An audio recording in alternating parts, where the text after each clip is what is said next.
আসসালামু আলাইকুম। আমাদের কোনো ফাংশনের ফোরিয়ার সিরিজ বের করার জন্য আগে চেক করতে হবে একটা ফাংশন ইভেন ফাংশন নাকি ওড ফাংশন। উদাহরণস্বরূপ আমি যদি এফ অফ এক্সের ইভেন ওড বের করতে যাই তখন কি করব, এক্সের ভিতরে একটা মাইনাস বসাই দেখব। তো মাইনাস বসালে এই পাশে মাইনাস এক্স আসবে, যা আমরা বলতে পারি ফাংশন এক্সের নেগেটিভ ভ্যালু। তো এটা হচ্ছে ওড ফাংশন। অন্য ক্ষেত্রে এফ অফ এক্স যদি ফাংশনটা এক্স স্কোয়ার হয় তখন মাইনাস এক্স বসিয়ে আমরা যেটা পাই সেটা হচ্ছে এক্স স্কোয়ার, মানে আগে যা ছিল তাই পাই। তো এই ঘাটতেরা ফাংশন যেটা আগেরটা আগের মতোই পাই তাকে আমরা বলবো ইভেন ফাংশন। আর আরেকটার ক্ষেত্রে এফ অফ এক্সের মান অর্থাৎ ফাংশন অফ এক্স যদি এক্স স্কোয়ার প্লাস এক্স হয় তখন আমরা এক্সের ভিতর মাইনাস বসিয়ে দেখতে পাই যে এটা তো এক্স স্কোয়ার হয়ে যাবে, আর এই পাশের যেটা এটা মাইনাস এক্স হবে। এটা আসলে ইভেন ফাংশনও না, ওড ফাংশনও না। কারণ আমরা যদি মাইনাস এফ অফ এক্সের মানটা খুঁজি তাহলে বিষয়টা এমন হবে যে যা ছিল তা সামনে একটা মাইনাস গুণ, অর্থাৎ minus x square minus x, কিন্তু সেটা তো আমার এখানে হচ্ছে না। তাই এখানে আমরা বলবো এটাকে ইভেনও না ওডও না। তো নাইদার ইভেন নর ওড ফাংশনের ক্ষেত্রে আমার সূত্র হবে এটা। আর যদি ইভেন ফাংশন হতো তাহলে কোসাইনের সূত্র হতো যে a naught by two summation n equals to 1 infinity a n cos n x. আর ওড ফাংশনের ক্ষেত্রে সূত্র তো summation n equals to 1 b n sine n x. তো আমাদের পরীক্ষায় এমন একটা ম্যাথ আসবে যে এক্সের ফাংশনটা ইভেনও না ওডও না। তো এটার ক্ষেত্রে আমরা ওই বড় সূত্রটাই বসাবো। এখানে এই সূত্রের মধ্যে আমাদেরকে এ নটের একটা মান বের করা লাগবে, এ এন এর জন্য আরেকটা বের করা লাগবে এবং বি এন এর জন্য আরেকটা বের করা লাগবে। তো এ নটের পার্ট হচ্ছে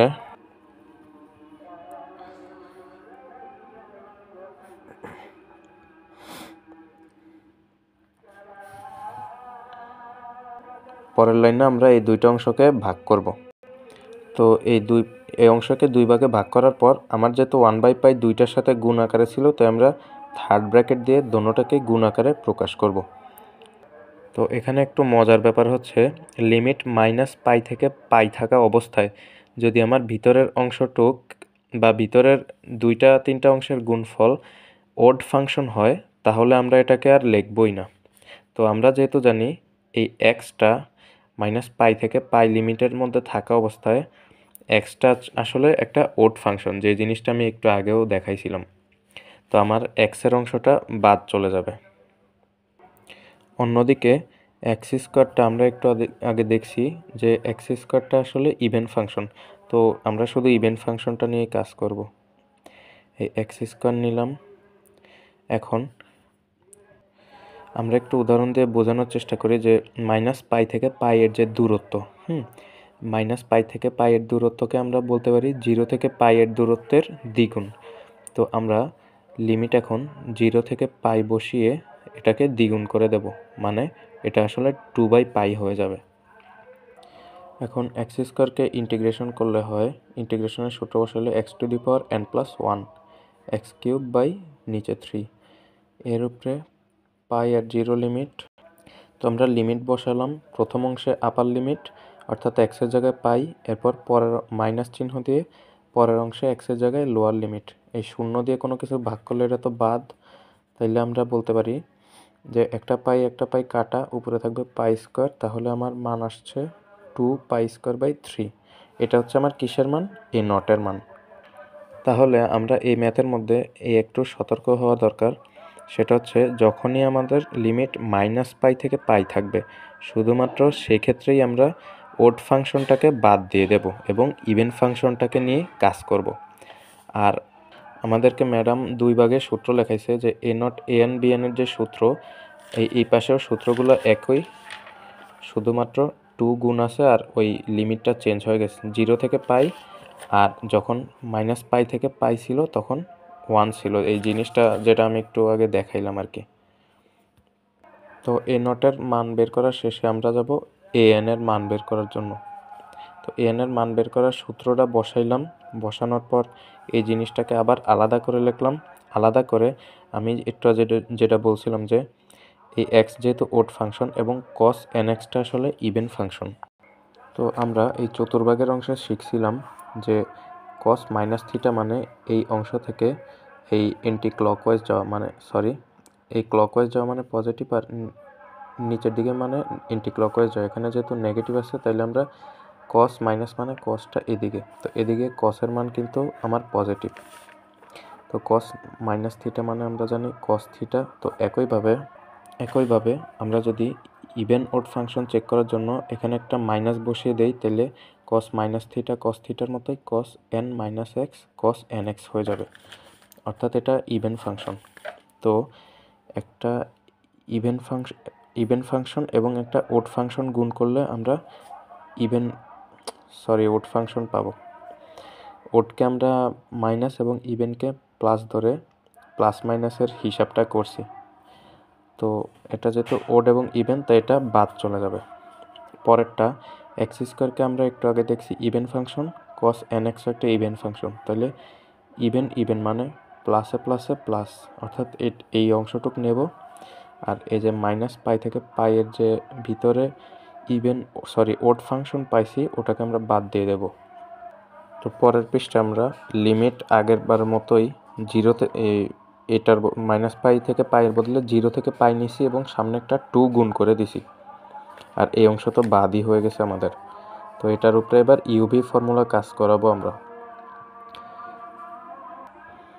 তো ইউভি এর ইন্টিগ্রেশন ফর্মুলা ইউজ করার পর আমরা দেখতে পাই u v d x minus integration sign d d x of u integration sign v d x bracket second bracket close d x, তারপর লিমিটটা লিখলাম।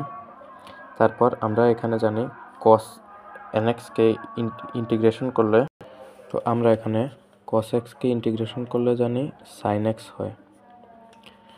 সাইন এক্সকে ইন্টিগ্রেশন করলে বা জোড়া দিলে মাইনাস কস এক্স হয়।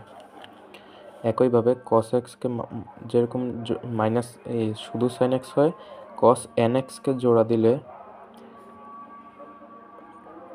Sign x divided by n হয়, অর্থাৎ যা ছিল তার সাথে ওই এনটা নিচে ভাগ হয়ে গেছে।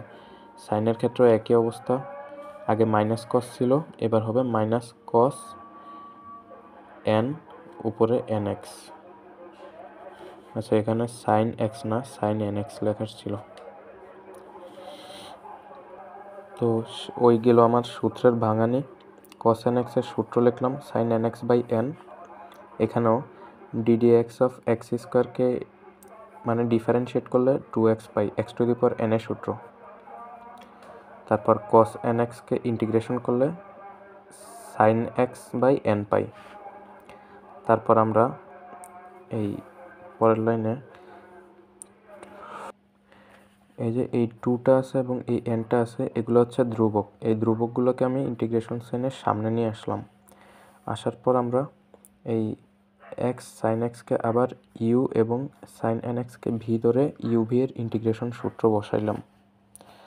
তো বসানোর পরে আমরা এই অংশে আমরা জানি যে সাইন এন পাই সমান 0। এখন এক্স এর মান পাই কেন বসালাম, কারণ এখানে আমার কিন্তু পুরোটার উপরে লিমিট আছে পাই এবং 0। তো আমি যদি এক্সের জায়গায় পাই বসাই তাহলে সাইন এন পাই। তো আমরা জানি যে সাইন এন পাই সমান 0 হয়ে যাবে। তো যেহেতু সাইন এন পাই সমান 0 হয়ে যায়, এই অংশটুকু আমরা আর এখানে লিখেই নেই। তারপর আমরা এই -2n এখান থেকে শুরু করছি। তারপরে সাইন এন এক্সকে ইন্টিগ্রেশন করলে আমি একটু দেখাইছিলাম minus cos n x by n হয়। তারপর মাইনাসের মাইনাস সাইন এন এক্স, আবারও একই সূত্র। তারপর লিমিট বসাইলাম।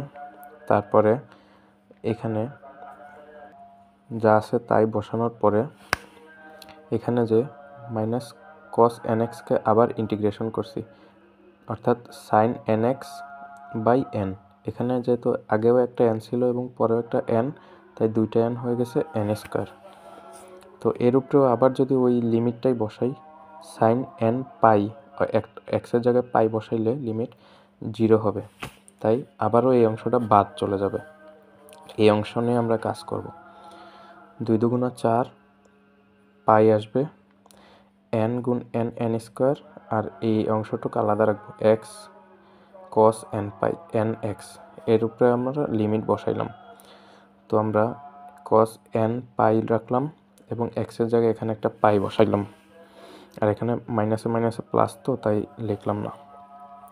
আর 0 বসাইলাম না কেন লোয়ার লিমিট, কারণ আমরা জানি যে x এর জায়গায় যদি 0 বসাই, 0-র সাথে কোনো কিছু গুণ হইলে ওটা 0ই। তো যাই হোক, কাটাকাটি করার পর আমরা এখানে সর্বশেষে কি পাইলাম, যে an এর মানটা পাইলাম। bn এর মান বের করার ক্ষেত্রে ওই সূত্রটা লিখব। ইনিশিয়াল সূত্র লেখার পর এটাকে আবার ভাঙাবো। একইভাবে দুইটা অংশে ভাঙানোর পরে x যেহেতু ওড ফাংশন, সাইনও ওড ফাংশন। তো চতুর্ভাগের সূত্র অনুসারে সাইন মাইনাস থিটা মানে কিন্তু এই অংশে সাইনের মান নেগেটিভ, তাই ওই কসের মতো কিন্তু ওই সাইনটা আসলে ইভেন ফাংশন থাকতে পারে না, ওর আগে মাইনাস চলে আসে, তাই ও ওড ফাংশন হয়ে যায়। তো এই কারণে আমরা এই সাইন nx পাইলাম ওড ফাংশন, আর x পাইলাম ওড ফাংশন। তো ওড যেহেতু মাইনাস ধরছিলাম আমরা ওই আগের পৃষ্ঠায়, তাহলে মাইনাসে মাইনাসে প্লাস, অর্থাৎ ইভেন ফাংশন। এই যে অংশটা ওডকে মাইনাস এবং ইভেনকে প্লাস ধরে, প্লাসে মাইনাসে মাইনাস, প্লাসে প্লাসে প্লাস, মাইনাসে মাইনাসে প্লাস, এভাবে আমরা হিসাব করছি। তো এটা হলো ওড ওড ইভেন ফাংশন। আবার এখানে ইভেন ইন্টু ওড ফাংশন হয়ে যাবে ওড ফাংশন। তার মানে এই ওড ফাংশন যখন মাইনাস পাই থেকে পাই এর লিমিটে থাকবে তখন ও বাদ। আর ও যেহেতু ইভেন, ওকে নিয়ে কাজ করব। ওকে নিলাম, ইউভি এর ইন্টিগ্রেশন ফর্মুলা বসাইলাম, বসানোর পর ওই সব আগের মতোই কাহিনী। তারপরে আমরা এখানে আবারও জানি আমরা সাইন এন পাই, ঠিক আছে, এই পাইটা লিমিটটা এখানে বসাইলে সাইন এন পাই 0 হবে, তো ওকে বাদ দিলাম, লিখবো না, এটুক নিয়ে কাজ করব। এই যে এতটুক, এক্সের জায়গায় পাই বসাইলাম লিমিট, আর লোয়ার লিমিট 0 বসাইলে তো শূন্যই হয়ে যায়, তাই আমরা লিখব না। তারপর আমাদের যে মূল সূত্রটা ছিল, ওই মূল সূত্রের মধ্যে এ নটের মান বসাবো। এখানে আমরা কি করছি, এ নটটাকে লিখছি, তারপরে যে হাফটাকে আলাদা গুণ করছি, তারপর প্লাসের প্লাস দিলাম, সামেশন লিখলাম, এ এন এর মান লিখলাম cos nx, তারপর bn লিখলাম sin nx। তারপরে লেফট সাইডে ফাংশন অফ এক্স যখন ছিল ওখানে হচ্ছে এক্স প্লাস এক্স স্কোয়ার, আর সমান দিয়ে যা ছিল তাই, ওই কাটাকাটি করে এটা পাইছি। আর এবার আমরা ওই আগের পৃষ্ঠায় যে মানগুলো ছিল না, ওখানে এই যে এন এর মান 1 2 3 এরকম 3-4টা বসিয়ে তারপর বাকি কাজটা করব। যে কসের ক্ষেত্রেও 3টা মান নিয়েছি, সাইন প্লাস চিহ্ন দিয়ে, সাইনের ক্ষেত্রে 3টা মান নিয়েছি আমরা। এই যে কসের ক্ষেত্রেও ওই এন এর মান 1 2 3 বসাই 3টা নিয়েছি, কারণ এটা তো চলমান ফাংশন। তারপর ব্র্যাকেট দিয়ে ওই যে প্লাস ছিল সূত্রের, এই যে এই সূত্রের প্লাস ছিল যেটা, এই প্লাসটা এখানে দিয়ে সাইনের জিনিসগুলো নিছি, সাইনের 3টা ভ্যালু নিছি এন এর মান বসে। তো এখানেও অংশ আপনারা উত্তর রাখতে পারেন, আর না হয় পরে কমন নিয়েও অঙ্ক আরেক লাইন বাড়াইতে পারেন। আল্লাহ হাফেজ।